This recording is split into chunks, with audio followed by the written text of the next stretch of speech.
Povo amado do Senhor Jesus, vamos abrir a palavra de Deus lá na carta de Paulo aos Romanos, no capítulo de número 12. Romanos, capítulo de número 12.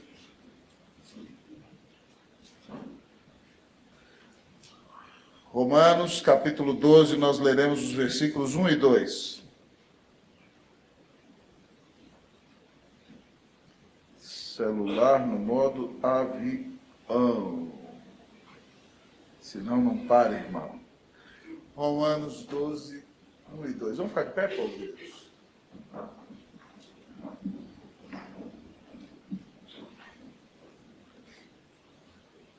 Assim diz a palavra de Deus. Rogo-vos, pois, irmãos, pelas misericórdias de Deus, que apresenteis o vosso corpo por sacrifício vivo, santo e agradável a Deus, que é o vosso culto racional. E não vos conformeis com este século, mas transformai-vos pela renovação da vossa mente, para que experimenteis qual seja a boa, agradável e perfeita vontade de Deus. Vamos ler comigo todos esses dois versículos? Rogo-vos, pois, irmãos, pelas misericórdias de Deus, que apresenteis o vosso corpo por sacrifício vivo, santo e agradável a Deus, que é o vosso culto racional. E não vos conformeis com este século, mas transformai-vos pela renovação da vossa mente, para que experimenteis qual seja a boa, agradável e perfeita vontade de Deus. Oremos ao Senhor. Pai, fala poderosamente ao nosso coração. Nessa manhã, grande Deus, o Senhor falou ao nosso coração, num versículo só, mas com tanto conteúdo, Deus, ó Pai, que trouxesse 7 lições para a nossa mente e o nosso coração, nos chamando, ó Deus, ó Pai, a termos uma alegria exponencial. Obrigado porque o Senhor nos visitou com graça pela manhã e fomos edificados, ó Deus, por Ti mesmo. E, ó Senhor, clamamos que agora a noite seja da mesma maneira. Clamamos ao Senhor que abra os céus e desça. E tome conta, ó Deus, ó Pai, da vida da Tua igreja, meu Pai. Ó Deus, tem misericórdia de nós, tem compaixão de nós, filho de Davi. Ó Jesus, abençoa a nossa vida. Nós queremos, Senhor, verdadeiramente viver para Ti em dias tão desafiadores. Ó Senhor, nós somos chamados para ser sal da terra e luz do mundo. E, ó Senhor, nós somos chamados para influenciar a nossa cultura e para sermos, Deus, instrumento de transformação.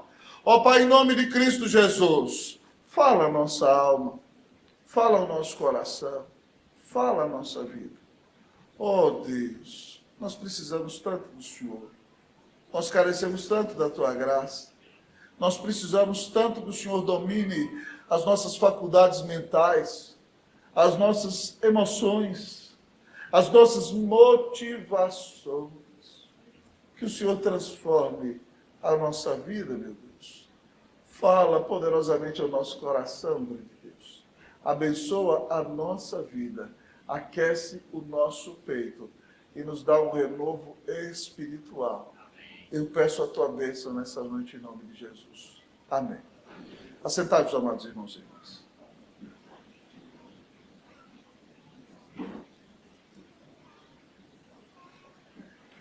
Nós corremos o risco, amados irmãos, no tempo em que vivemos, de amoldar o nosso pensamento ao pensamento deste mundo. No ano de 2013, eu preguei um sermão lá na Igreja Presbiteriana do Guará 2, falando sobre a nossa responsabilidade de ser sal da terra e luz do mundo no lugar em que Deus nos plantou.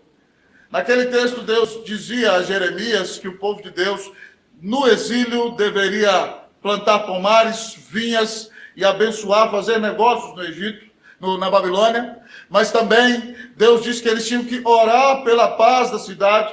Mas um aspecto interessante do texto, o Senhor Deus disse que eles deveriam casar-se e dar-se em casamento. Casar seus filhos e dar suas filhas em casamento, e ter filhos e ter filhas. E naquela época a maioria dos casais da igreja só tinham 2 filhos. E eu preguei então sobre a responsabilidade que nós temos ao saber de que estamos dentro e debaixo da aliança com Deus, de buscar o crescimento da igreja por meio da pregação do Evangelho, mas também por meio de filhos da aliança que são herança do Senhor. E naquele sermão foi desmascarado o pensamento secular de que porque nós só podemos dar uma qualidade de vida melhor para poucos filhos, nós deveríamos ter um filho só, no máximo 2. E aí nós passamos um vídeo, amados irmãos, do que os islâmicos estão fazendo com a Europa. No ano 2050, metade da Alemanha vai ser islâmica. Grande parte da França hoje já é islâmica. E se você pergunta para os islâmicos que não creem no Evangelho, não creem no Senhor Jesus, eles vão dizer para você que eles têm que ter filhos porque Deus cuida. Veja bem que eles não estão conquistando a Europa por meio de conversão dos europeus. Esses dias eu acompanhava um pastor metodista com quem eu tenho um conhecimento e um relacionamento, que é pastor lá em Middlesbrough, na Inglaterra. E ele é um evangelista de rua, brasileiro, prega para muita gente em inglês de maneira muito preciosa. E ele filmava um evento de muçulmanos orando na rua com centenas de pessoas, amados irmãos, numa cidade inglesa. E ele dizia o seguinte, que os islâmicos estão conquistando a Inglaterra não pelo número de conversões, mas porque eles têm muitos filhos. E aí então eu trabalhei com a Igreja à Luz das Escrituras que nós não deveríamos pensar de maneira egoísta e secular, mas deveríamos ter filhos para a honra e para a glória do nome do nosso Senhor Jesus, quantos Deus quisesse nos conceder. Quando eu desci do púlpito, uma irmã muito querida virou para mim e falou assim, muito bonito, reverendo, né? O senhor está falando aí de ter filhos, mas o senhor tem só 2. Como é que o senhor prega desse jeito? Tem que viver o que prega, reverendo. Eu falei, já tive 3. Tenho na glória. Mas Cleusa estava perto e falou assim, deixa estar. Né? Isso foi em 2013. Daqui a pouco, amados irmãos, minha esposa aparece grávida dessa menina serelepe e sorridente, que vocês conhecem aqui na igreja, que é a alegria em pessoa, cujo nome se chama Daniele. E qual não foi a nossa surpresa que depois que Cleusa engravidou, aquela igreja cheia de mulheres jovens, amados irmãos, começou a experimentar o número de muitas jovens senhoras engravidando. E de repente você vê em um período curto mais de 50 crianças nascendo na igreja. E algumas irmãs que já tinham feito cirurgia de ligadura de trompa, dizendo, que bobeira, por que eu fui fazer essa cirurgia? Podia ter mais filho, para a honra e para a glória do Senhor. Amados irmãos, muitas vezes nós acostumamos a pensar como o mundo nos ensina a pensar. Muitas vezes nós pensamos conforme o pensamento desse tempo nos conduz a pensar. Mas nós precisamos entender que a ótica da nossa vida tem que ser dirigida pela palavra de Deus. João Calvino dizia que os óculos com os quais nós devemos enxergar a realidade são os óculos da Escritura. E um grande desafio para a igreja de Cristo Jesus no mundo é o desafio, amados irmãos e irmãs, de pensar biblicamente, de obedecer a palavra de Deus, de fazer toda a diferença neste mundo para a honra e para a glória do nome do Senhor Jesus.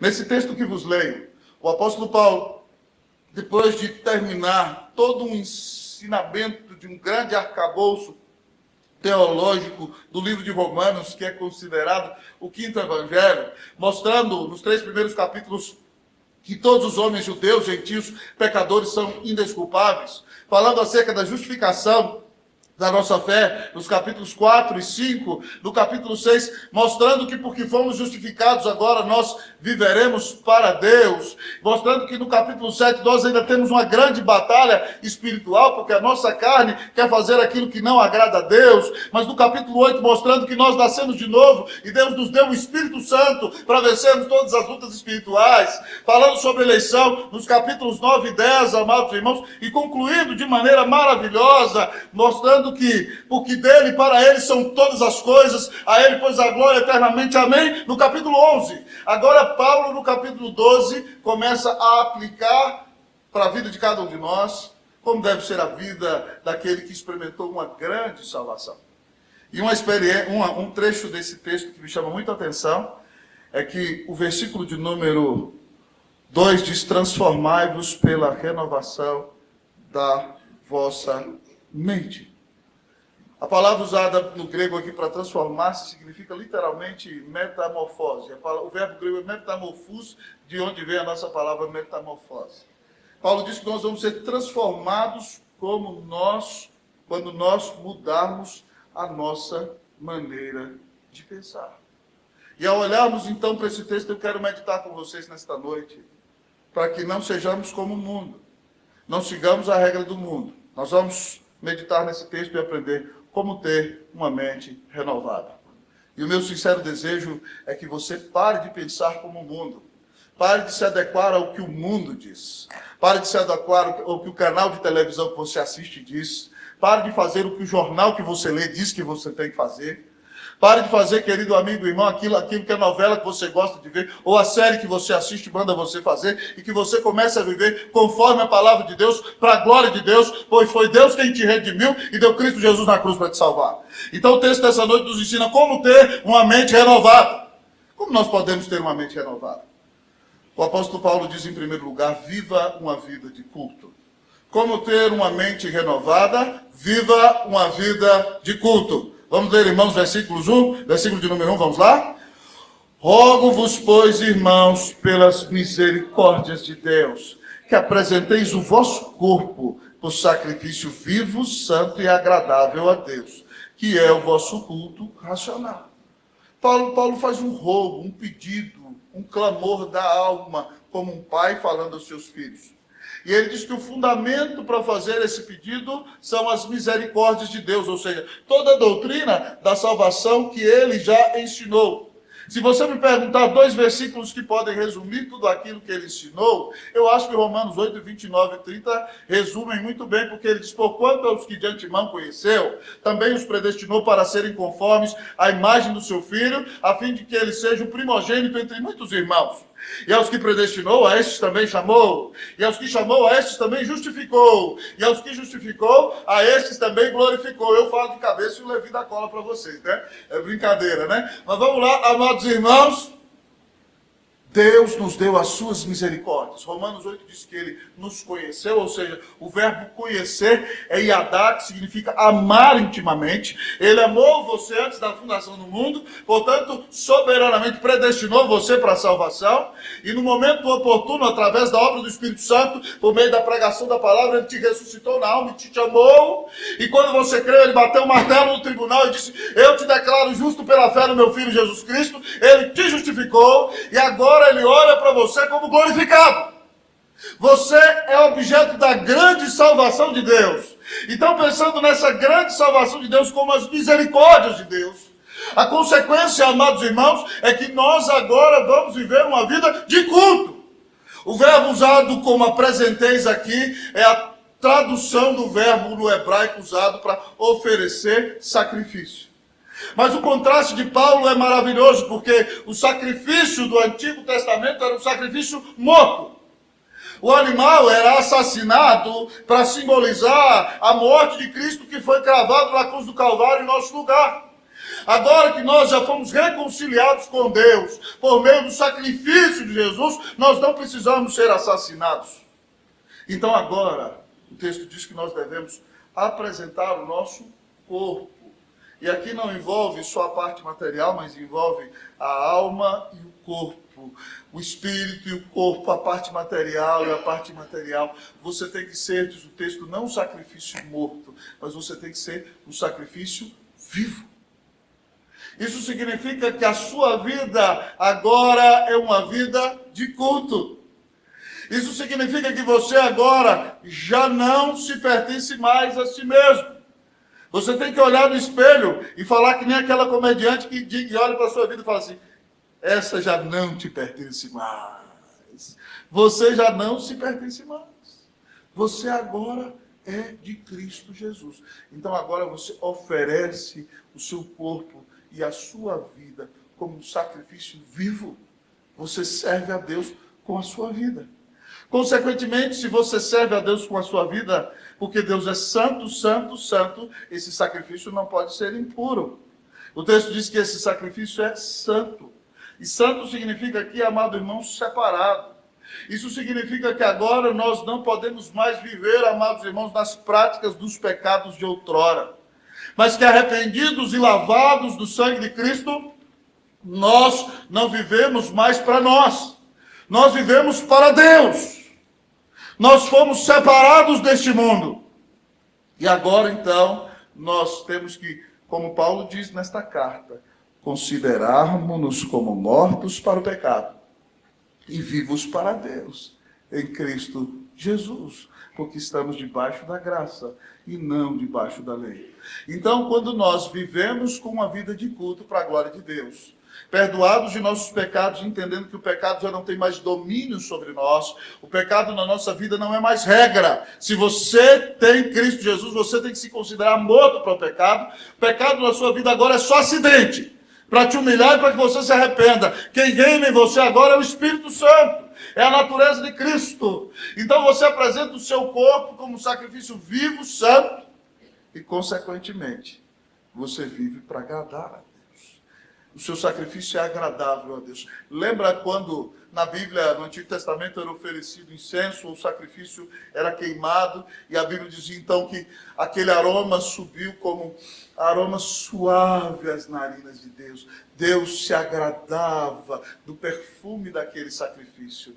Agora, a nossa vida tem que ser um sacrifício vivo e santo, e o perfume da nossa vida, pela graça de Deus, tem que subir às narinas de Deus. E Deus tem que se agradar e se alegrar com a nossa vida, porque agora nós não vivemos mais para nós, nós vivemos para Deus, por meio de Cristo Jesus. Ah, queridos amigos e irmãos, é por isso então que nós temos que nos lembrar do que diz Hebreus 13:15, por meio de Jesus, ofereçamos, pois, a Deus sempre sacrifícios de louvor, que é o fruto de lábios que confessam o seu nome, por meio de Jesus, só por causa da mediação de Jesus, nós vamos oferecer, pois, a Deus sempre sacrifícios de louvor, que é o fruto de lábios que confessam o seu nome. Amados amigos e irmãos, nós temos cultos maravilhosos, e o culto da igreja cristã, amados irmãos, é um tremendo impacto. Hoje de manhã, para quem esteve no culto, eu contei que eu estava no gabinete pastoral, terminando os últimos detalhes do sermão que eu preguei. Fique tranquilo que eu não vou pregar 7 pontos agora à noite, tá bom? O sermão de 7 pontos que eu preguei de manhã. E quando eu estava ali na conclusão do sermão, eu ouvi o coro jovem só ensaiando. O culto da vida estava presente, mas o culto público não tinha começado. E eles começaram: acredito em Jesus Cristo, acredito em Deus o Pai, acredito no Santo Espírito, que a nós vida nova traz, acredito na cruz de Cristo, e que a morte enfim venceu, acredito que ressurreto, muito em breve voltará. Parei, amado irmão, no gabinete, e comecei a cantar, da glória a Deus. Nós somos redimidos, nós somos comprados pelo sangue de Jesus. Nós não vivemos mais para nós. Nós agora temos uma vida de culto. É por isso, irmão, que você não brinca de ser cristão. É por isso que você não perde a oportunidade de estar no culto. Você só falta do culto ou quando você está com dor de cabeça, ou quando você está com dor de estômago, ou quando você tem um problema muito sério. Porque você sabe que Deus te criou para a glória dele. E quando você é criado para a glória dele, o principal prazer da sua vida é adorá-lo, amados irmãos. John Piper fala muito bem que Deus é mais glorificado em nós quando nós temos prazer e nos deleitamos nele. Então, queridos irmãos e irmãs, nós não perdemos a oportunidade de adorar a Deus publicamente. Nós não perdemos a oportunidade de estar com o corpo de Cristo. Nós não perdemos a oportunidade de viver para a glória de Deus, porque isso renova a nossa alma, renova a nossa esperança, renova a nossa vida, renova a nossa fé. É por isso que Hebreus 10, 24 e 25 diz: e consideremos-nos uns aos outros para estimularmos ao amor e às boas obras, e não deixei de congregar-vos, como é costume de alguns. Quanto mais, e façamos admoestações, quanto mais vedes que aquele dia se aproxima. Irmão, o culto é uma bênção. Durante muitos anos no meu pastorado, algumas pessoas chegaram para mim: pastor, eu não vim para o culto porque eu estava deprimido. Eu falei: meu irmão, perdeu, Playboy. Perdeu! Porque você estava deprimido e aí de repente o povo de Deus se reuniu, o irmão te deu um abraço no início do culto, falou que bom que você veio, e você cantou a Deus no culto, e quem cantou a Deus foi cheio do Espírito Santo, e a palavra que o pastor pregou veio como uma flecha e levantaria o seu coração, e você seria quebrantado, oraria, pediria perdão a Deus pelos seus pecados, sua vida seria renovada e você teria esperança para lutar por mais uma semana. Eu não sei se você já parou para pensar que por 3/4 da história cristã, os crentes não tinham Bíblia em casa. Você tem. Você sabia disso? Eles não tinham Bíblia. Como é que eles eram renovados? No culto. Eles tinham expectativa pelo dia do culto. Eles não viam a hora de se reunir em nome do Senhor. E quando a igreja se levantava, adorava a Deus de coração, e o pastor abria a palavra para expor o texto, eles sabiam que aquele era um momento singular, porque o Espírito Santo estava falando com eles. E eles não perdiam, amados irmãos, nem sequer o momento daquela palavra. Eles valorizavam tanto aquela palavra, que a média de pregação na época da reforma era 1h30, às vezes 2 horas. Calvino dizia que ele pregava sermões breves. Ele gostava de sermões breves, ele pregava 1 hora. Os sermões dele eram rápidos naquela época, porque o povo tinha oportunidade de se alimentar da palavra do Senhor no dia do Senhor. Hoje, além de inúmeros programas, além de ouvir os melhores expositores da terra no YouTube, você tem o privilégio de vir adorar na igreja, e você tem perdido essa oportunidade. E não me diga, pastor, eu fiquei em casa para assistir pelo YouTube. Não é a mesma coisa. Quando o povo de Deus está reunido, a presença de Cristo se manifesta nessa reunião. A internet é só para quando você não pode. Porque quando você pode, você não pode perder a oportunidade de estar aqui e ter comunhão íntima com o Senhor Jesus. Oferecendo a Ele a sua vida e ouvindo Ele falar com você. Não seja, amado irmão, falto de inteligência. Não seja frívolo. Você tem a oportunidade de derramar todo o seu ser na presença de Deus. Não perca essa oportunidade. Entregue o seu coração totalmente ao Senhor. Viva uma vida de culto para a glória dele. Adote como lema da sua vida o lema do reformador João Calvino. Cormeum tibi ofero domine, prompte et sincere. O meu coração te ofereço, ó Senhor, pronta e sinceramente. Amém, meu irmão? Vamos fazer desse o lema da nossa vida? O meu coração te ofereço, ó Senhor, pronta e sinceramente. Viva uma vida de culto. Se você quer estar preparado para enfrentar as grandes intempéries do mundo, os grandes desafios da sua fé, você tem que ter comunhão com Deus no culto público, para que quando o diabo vier para dizer para você que tudo que você tem experimentado aqui é mentira, você diga, sai para lá, diabo, eu conheço meu Deus, eu adoro meu Deus, eu faço parte do povo de Deus, eu tenho intimidade com meu Deus. Faça parte do culto público, ame ouvir pregação da palavra, desfrute da comunhão com os irmãos e participe dos sacramentos. Ah, amados irmãos, os sacramentos, eles são maravilhosos, porque não são meros memoriais que anunciam o que Cristo fez, mas eles são momentos de intimidade com o Senhor, porque Cristo nos é oferecido por meio do sacramento.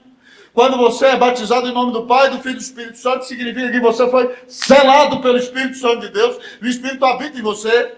E quando você participa da ceia, ela é sim um memorial, lembra o que Cristo fez? Ela anuncia a morte do Senhor, ela traz uma grande expectativa para a nossa vida cristã, mas, amados irmãos, de alguma maneira espiritual, Cristo é compartilhado conosco, nós somos cheios da presença real e espiritual dele. No momento em que recebemos o sacramento, nós temos comunhão com Jesus. Então não perca a bênção de adorar a Deus no culto público, para que você saia daqui para viver uma vida de culto e de comunhão íntima com o Senhor todos os dias da sua vida, para oferecer o seu corpo como um sacrifício vivo e santo, e para que Deus sinta o perfume da sua vida por meio de Jesus e diga, essa é a minha filha amada. Como eu amo essa filha, nela eu tenho todo o meu prazer. Esse é o meu Filho amado, no qual eu me comprazo. Aleluia. Que Deus nos dê a bênção, amados irmãos, de ter um culto abundante para viver uma vida de culto, para a honra e para a glória. Do nome de Jesus. Como ter uma mente renovada, viva uma vida de culto. Segundo lugar, pastor, como ter uma mente renovada? Não entre no molde do mundo. Como ter uma vida cristã renovada? Não entre no molde do mundo. Paulo diz aqui, amados irmãos, no versículo 2 do início: e não vos conformeis com este século. Ele não está falando aqui do século 21 não, tá bom, irmão? Ele está falando do jeitão de viver deste mundo. Do espírito do mundanismo que governa a filosofia do povo que vive neste tempo longe de Cristo Jesus, de maneira rebelada contra Deus. Então você, amado irmão, não vive conforme o mundo. Você não retira a sua identidade do saldo da sua conta bancária. Você não retira a sua identidade dos seus estudos ou dos títulos que você conseguiu. Você não retira a sua identidade da posição social que você ocupa. Você não retira a sua identidade nem dos cargos que você ocupa na igreja. Você não retira a identidade por meio de uma vida de promiscuidade ou busca de prazer desenfreado nesse mundo. Mas a sua identidade vem da cruz. Porque você foi amado e foi comprado pelo sangue do eterno Filho de Deus. A palavra usada para não vos amoldeis aqui, Paulo está dizendo, é a palavra de onde vem a palavra no português esquema. E essa palavra significa aqui literalmente, irmãos, um molde. Como quando a gente ouvia a historinha do soldadinho de chumbo, que eles eram quase todos iguais, só um faltava uma perna. É porque eles eram feitos no mesmo molde. Então, o metal, o chumbo era derretido e colocado no molde. E quando saía o soldadinho de chumbo. Todos eles no mesmo molde. Paulo está dizendo que você não deve ser um soldadinho de chumbo deste mundo. Não vos conformeis com este século. Não entre na forma do mundo. Não viva do jeito que o mundo vive. Não pense do jeito que o mundo pensa. Não retire a sua identidade daquilo que o mundo diz que é importante e certo. Mas, querido amigo e irmão, pense conforme a palavra de Deus. Não entre no molde do mundo. Não faça o que o mundo diz que você tem que fazer. Mas viva para a glória de Deus. Irmãos, não há nenhum problema se, por exemplo, nós formos numa festa como cristãos e houver música que não é sensual e de repente você, num casamento, o pai dançar uma valsa com uma filha, ou até tocar uma música e nós juntos brincarmos e dançarmos ali, porque Deus nos criou com alegria. Mas se você vai a uma festa e a dança é sensual, não presta, você não tem que dançar. Se manda você ralar na boquinha da garrafa, não presta. Se a serva de Deus tem que levantar a sua retaguarda atrás e ficar fazendo como é que o mundo diz, não presta. Não é para você. Não dá. Eu tenho que ser rasgado, irmãos, me desculpe. Essa é a época do óbvio. Chesterton dizia que haveria uma época na qual você teria que dizer para as pessoas que a grama é verde. Chegou essa época. A época do óbvio. As coisas são tão ridículas que você tem que falar o que é óbvio. O que nunca foi preciso falar na igreja de Cristo Jesus, hoje a gente tem que falar. Para que as pessoas verdadeiramente entendam. Queridos irmãos e irmãs, nós não temos que fazer conforme o mundo.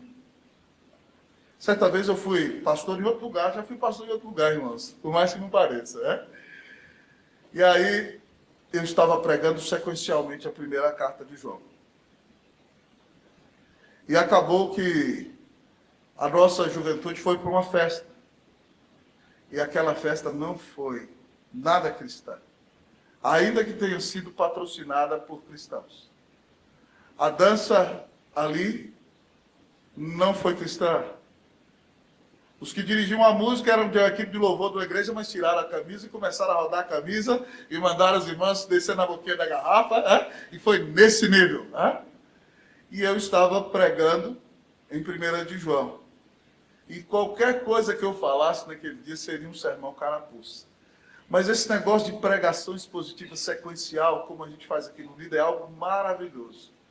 Porque naquele dia em que caíram na gandaia, literalmente, né?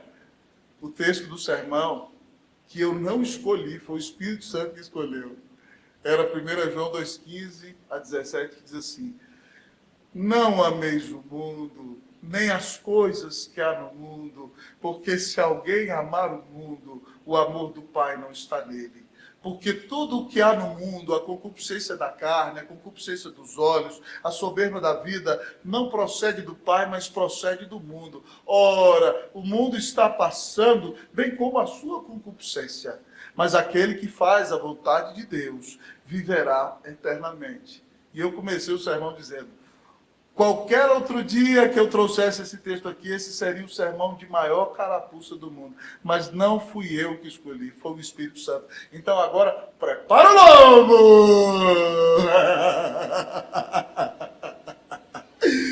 Porque vem vara de amor do céu para você. O texto diz que nós não temos que amar o espírito deste mundo, nem as coisas que esse mundo nos oferece como prazeres efêmeros. Porque o que há nesse mundo é desejo da carne, desejo de satisfazer a carne, desejo de cobiça, de olhar e possuir aquilo que você não tem direito de possuir, o que não é seu. Ou soberba da vida, vaidade, achar-se melhor do que outros, inflar-se, buscar aplauso do mundo. O texto diz que nada disso vem de Deus, mas do mundo. E o mundo vai ser destruído em todas essas coisas. Mas o texto diz que aquele que vive para a glória de Deus, aquele que faz a vontade de Deus, viverá eternamente. E naquele sermão nós conclamamos pessoas a se arrependerem. E Deus nos deu um quebrantamento para a honra e para a glória do nome de Jesus. Mas pare de querer agradar o mundo. Pare de querer viver conforme o mundo. Pare de querer pensar pensamentos contrários à palavra de Deus. Pare! Você não pertence a esse mundo. Você é sal da terra e luz desse mundo, está aqui como um missionário.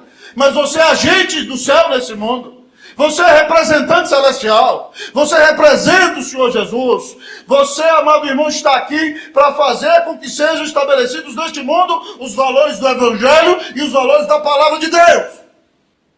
Então não se deixe seduzir pelo canto da sereia. Mas em nome de Jesus, seja uma bênção e viva a sua vida para a honra e para a glória do nome de Jesus. Eu não sei no que você pode estar sendo tentado, ou estar flertando, ou se adequando ao mundo, mas o Senhor sabe. E se você está vivendo uma vida de desejo da carne, concupiscência dos olhos, soberba da vida, está atrás de vaidade, está vivendo uma vida de pecado, uma vida de mentira, uma vida de inveja, uma vida dominada pela idolatria. Nessa noite o Senhor está dizendo: eu quero tirar você do molde deste mundo. Eu vim aqui para mudar a sua vida. Que você se arrependa dos seus pecados nesta noite em nome de Cristo Jesus. Amém, meu irmão? Porque se nós confessarmos os nossos pecados, nosso Senhor é fiel e justo para nos perdoar os pecados e nos purificar de toda injustiça. Que Deus mude a nossa mentalidade em nome de Jesus. Amém. Como ter uma mente renovada? Em primeiro lugar, viva uma vida de culto. Em segundo lugar, não entre no molde do mundo. Mas como? Como ter uma mente renovada? Em terceiro lugar, o texto nos diz: viva uma vida transformada. Como ter uma mente renovada? Viva uma vida transformada. Viva uma vida transformada. Versículo de número 2. E não vos conformeis com este século, mas transformai-vos pela renovação da vossa mente. Como é então que nós não vamos entrar no molde do mundo? Nós vamos ser transformados. É interessante, amados irmãos, o contraste entre essas duas palavras do grego aqui, porque a palavra usada para esquema, esquemer no grego, usada para moldar-se, ela fala mais de uma forma externa. Mas o verbo usado para transformar, metamorfose no grego, ele traz a ideia de uma transformação que vem de dentro para fora. Essa é a diferença. Então, quando você entra no molde do mundo, você só tem um comportamento externo para agradar o mundo, para não ser criticado, para não ser apedrejado, para dizer que você é politicamente correto e faz tudo do jeito que o mundo diz. Mas quando você experimenta uma transformação, essa transformação, esse verbo transformar, significa, amado irmão, que a transformação começa lá dentro. É porque o evangelho foi plantado lá dentro, você nasceu de novo. E agora, querido amigo e irmão, a palavra está plantada lá dentro, é como diz Salomão, sobre tudo que se deve guardar, guarda o teu coração, porque dele procedem as fontes de vida. E a palavra é plantada lá a fim de que o homem de Deus seja perfeito. Começa lá no íntimo, para que as suas obras sejam perfeitas depois. Mas a palavra tem que ser plantada no mais profundo do seu coração. E quando a palavra é plantada no fundo do seu coração, o texto diz que você vai ser transformado pela renovação da sua mente. Você vai mudar a sua maneira de pensar. Mudando a sua maneira de pensar, vai mudar a sua maneira de sentir. Consequentemente, vai mudar a sua maneira de viver. Porque a palavra de Deus foi plantada no seu íntimo. Porque a palavra de Deus foi plantada no seu coração. Ah, amados irmãos, aquele salmo maravilhoso que fala sobre a revelação. O Salmo 19, nos primeiros 6 versículos, ele fala da revelação geral de Deus na criação. Mas a partir do versículo 7, ele fala dessa palavra que tem que ser implantada dentro de nós para mudar a nossa mente. Ele diz, a lei do Senhor é perfeita e restaura a alma. O testemunho do Senhor é fiel e dá sabedoria aos simples. Os preceitos do Senhor são retos e alegram o coração. O mandamento do Senhor é puro e ilumina os olhos. Os juízos do Senhor são verdadeiros. O temor do Senhor é límpido e permanece para sempre. Os juízos do Senhor são verdadeiros, são todos igualmente justos. São mais desejáveis do que o ouro, mais do que muito ouro depurado. São mais doces do que o mel e o destilar dos favos. O versículo 11 também diz, além disso, por ele se admoesta o teu servo, em os guardar a grande recompensa. Plante a palavra lá dentro, irmão. Plante a palavra lá no íntimo. Memorize a palavra, guarde a palavra no coração. Coloque lá dentro, introjete a palavra, rumine a palavra dentro de você.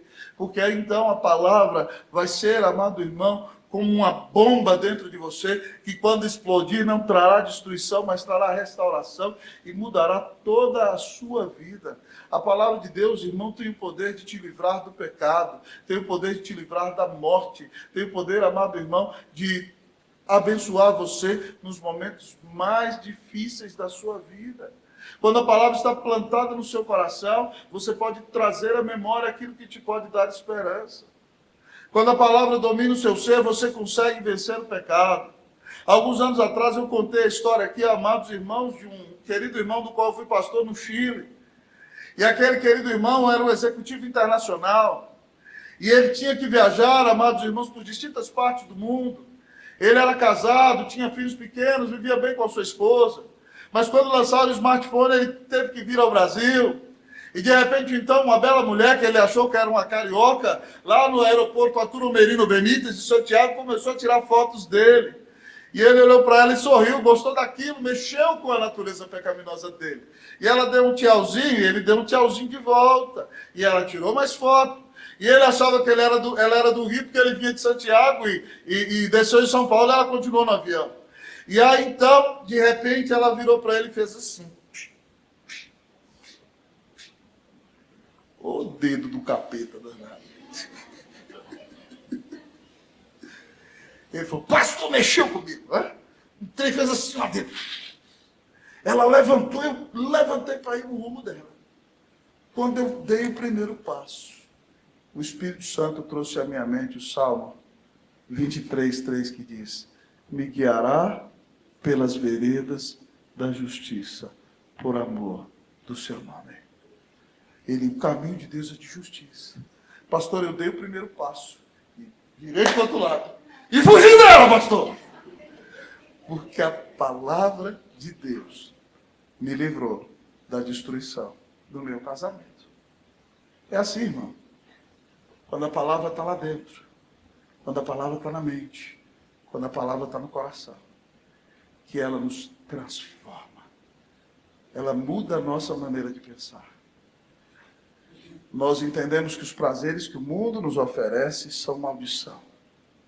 Que o maior prazer que nós temos é viver para a glória de Deus. É viver em comunhão íntima com o Senhor. E aí então nós deixamos, como diz John Piper, de buscar os prazeres do mundo que são muito efêmeros. E começamos a buscar o prazer da comunhão com Deus, da intimidade com Deus, para viver uma vida para a glória de Deus. Como ter uma mente renovada? Viva uma vida de culto. Não entre no molde do mundo. Viva uma vida transformada. Mas em último lugar, nessa noite, nós nos perguntamos, como viver uma vida de culto? O texto da palavra nos diz, experimente a vontade de Deus. Como viver uma vida de culto? Experimente a vontade de Deus. O versículo diz, o 2, vamos ler todos comigo?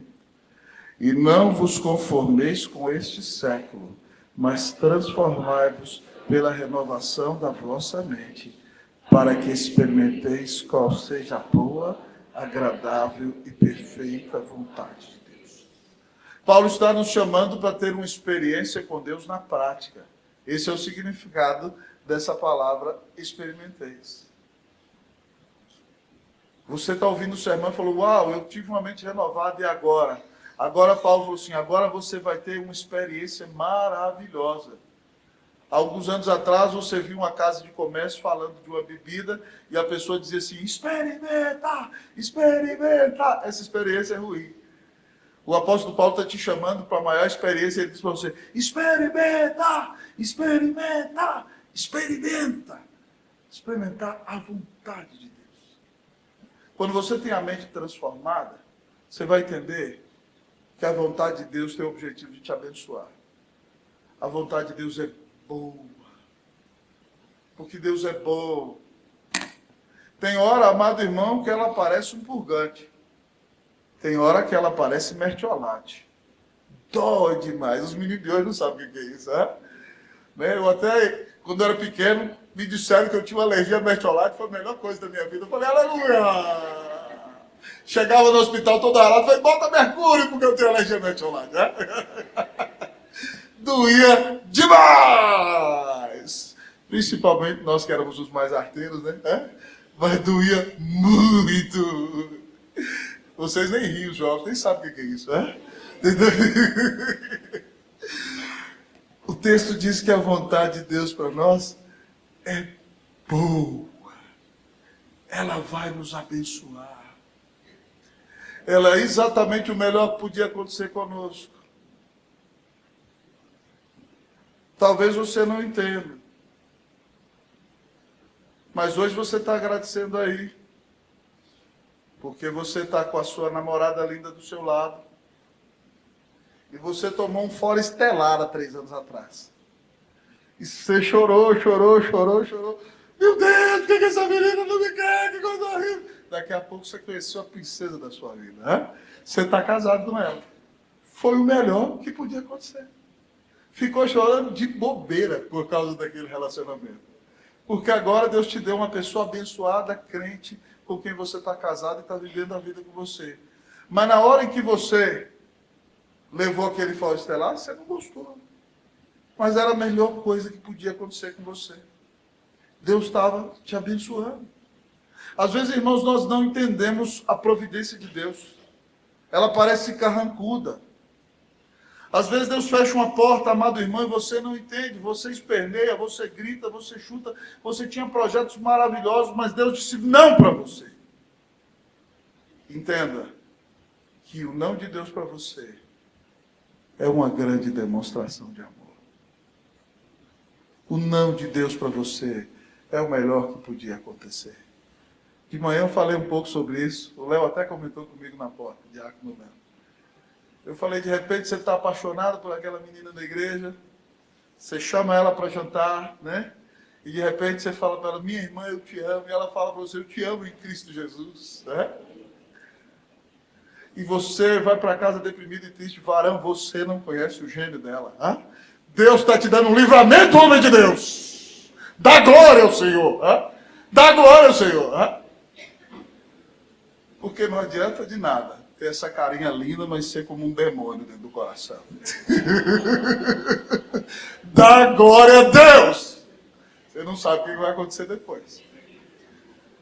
Você não sabe. Então, se Deus fechou a porta na sua cara, Ele te ama. A palavra de Deus diz que todas as coisas cooperam para o bem daqueles que amam a Deus. O que está acontecendo com você é bom, ainda que você não entenda. Mas Paulo diz, experimente a vontade de Deus, porque ela não é somente boa, ela é perfeita. Pasme comigo, não tem erro algum no que está acontecendo com você hoje. Eu sei que pode ser difícil, mas tudo está dentro da agenda de Deus. Perder aquela pessoa que nós amamos e vê-la sendo levada deste mundo causou uma dor profunda em nós. Mas a palavra de Deus diz que todos os nossos dias estavam escritos no livro de Deus, quando nenhum deles havia ainda. É a palavra de Deus que diz, você não escolheu o dia que você nasceu, não vai escolher o dia que vai morrer. Você pode fazer o que for, prometer dinheiro para o médico. Você vai morrer no dia que Deus determinou. Não tem erro algum. Tudo aconteceu do jeito que Ele planejou. Então, se Ele é um Deus soberano, que nada foge ao seu controle, e Ele te ama, por que você vai ficar desesperado? A situação é complicada para quem é inimigo de Deus. A situação é complexa para aquele que não é salvo. Mas pasme comigo, a Bíblia diz que você foi eleito soberanamente por Deus, que o Cristo de Deus morreu na cruz para te salvar, que o Espírito Santo te ressuscitou na alma e te trouxe as maiores bênçãos para o seu coração, e que Deus vai realizar todos os propósitos dele na sua vida, apesar de você, que o coração dele para contigo jamais vai mudar. Então, meu querido amigo e irmão, se Deus é soberano e Ele te ama, ainda que a dor seja intensa, não se desespere. Se alegre no Senhor, porque tudo que Ele está fazendo com você é o melhor para você. É o melhor. Nada poderia ser melhor do que isso. Nada poderia ser melhor do que está acontecendo. Um grande teólogo europeu visitou um seminário americano no século XX e alguém perguntou para ele qual era para ele a principal verdade das Escrituras, e aquele teólogo começou a cantar uma música que no nosso cenário sai com uma letra diferente, mas o teor dele é assim, ó, Cristo me ama, eu bem sei, música de criança, pois a Bíblia disse assim, Cristo me ama, eu bem sei, e hoje disse, vem a mim, Cristo me ama, Cristo me ama, Cristo me ama, a Bíblia disse assim. A vontade de Deus é perfeita, irmão. Talvez você não entenda, mas Deus tem um projeto maravilhoso para a sua vida. Irmãos, eu senti Deus confirmar o meu chamado, eu tinha de 16 para 17 anos. Nos meus 14 e 15 anos eu me desviei do Senhor. Aos 15 anos eu voltei para o Senhor, aos 16 anos Deus me chamou. Eu falei para o meu pai que sonhava que eu fosse médico. À época, na minha cidade, não tinha faculdade de medicina, hoje tem.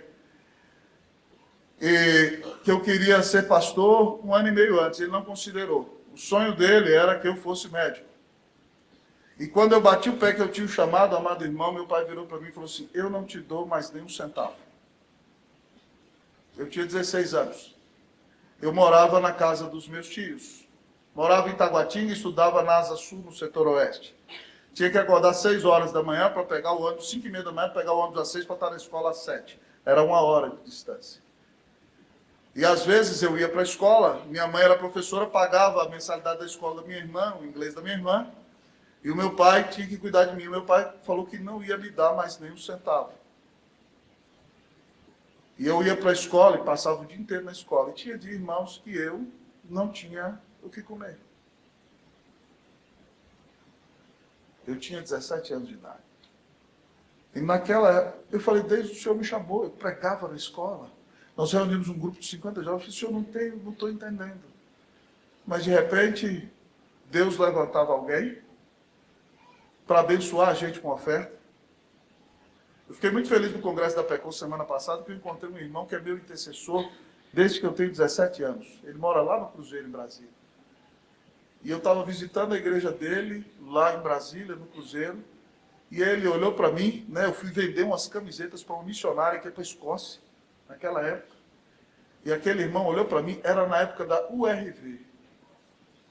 R$10 era dinheiro. Hein? Aquele irmão olhou para mim, rapaz, você é um servo de Deus, tenho chamado o Senhor, eu senti vontade de abençoar você. Botou R$10 no meu bolso.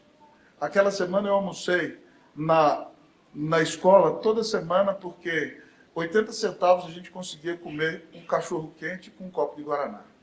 Era que a gente. Aquela semana eu comi todos os dias, feliz da vida. E foram 6 meses de muita aprovação. Quando eu levei a Cleusa lá em casa a primeira vez, meu pai nem olhou para ela. Porque eu a conheci no seminário. Depois ficou apaixonado por ela como sogra. Mas foram 4 anos de muita aprovação. 4 anos de muita luta. Os amigos dele, ímpios, me ouviam pregar.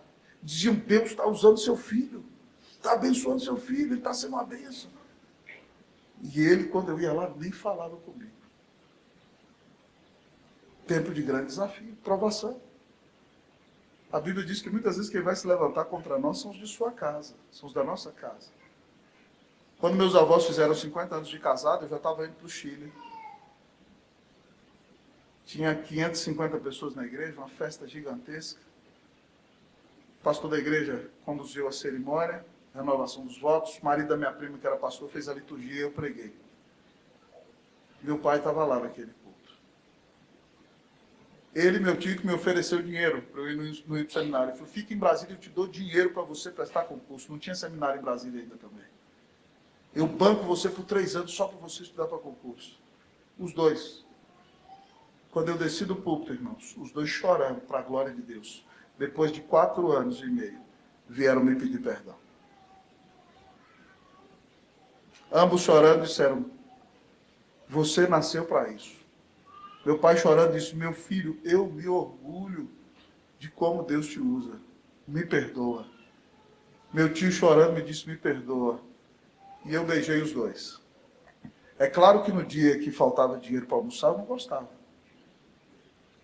Mas aquilo serviu para preparar o meu couro para enfrentar as durezas do ministério, que eu ia ter que enfrentar com 21 anos de idade, porque eu fui ordenado pastor com essa idade. Talvez você não entenda o que você está passando agora, a luta que você enfrenta hoje, mas Deus está te preparando para algo que virá pela frente. A vontade dele para você é boa, ela é perfeita.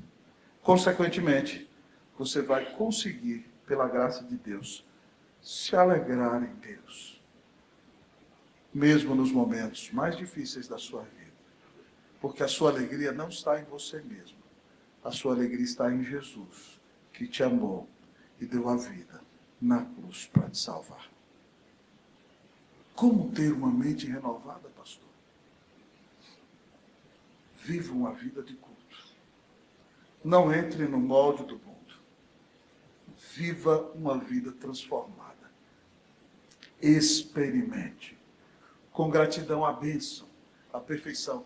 Se deleite em Deus, mesmo nos momentos mais difíceis da sua vida, porque o que está acontecendo com você é exatamente o melhor que poderia acontecer.